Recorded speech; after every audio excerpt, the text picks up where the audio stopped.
กระดาษសាច់กระដាមហូបនឹងបាយក្តាំងថ្ងៃត្រង់ក្តៅខ្លាំងបាយក្តាំងអង្គសម្រូបវិញដាំងទៅស្រែម៉ែឪរដូវគេច្រូតក្មេងៗដែលដេញកណ្ដូបកែបអូបយំលើអាចក្របីដាំងសទូញដាំងបកាយចង់រៃជាប់មន់អ្នកស្រុកដាំងចូលបាវផ្លុកធ្វើមុខដូចអត់ដឹងអីផ្លាក់ខ្យល់ពីជើងស្រុកយើងដល់អំបុកស្រូវថ្មីលោកតាលោកយាយដឹងដៃគ្នាទៅធ្វើបុណ្យពីដើមមានស្រូវម៉ែឪព្យួរនឹងសត្វគោសម័យដែកជោនាងស្រែព្យួរអាគោយំភូមិត្បូងភូមិជើងលែងជីងរទេះដូចមុនគេមានម៉ូតូគ្រប់ធន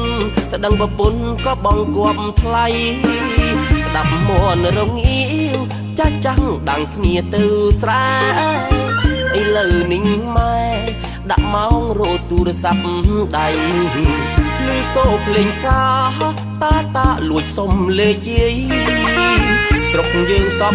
ថ្ងៃអ្វីគឺល្អច្រើនហើយ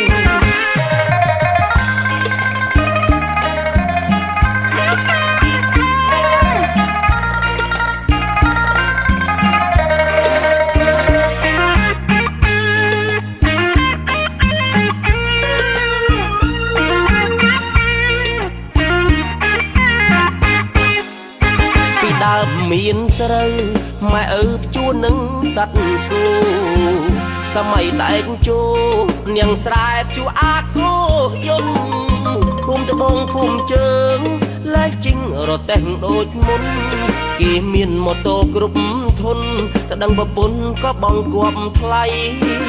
ស្ដាប់មន់រងាវចាស់ចាំងដាំងគ្នាទៅស្រែឥឡូវនេះម៉ែដាក់ម៉ោងរោទូរស័ព្ទដៃលឺសូរភ្លេងការតាលួចសុំលេខយាយស្រុកយើងសពថ្ងៃអ្វីគឺល្អច្រើនហើយ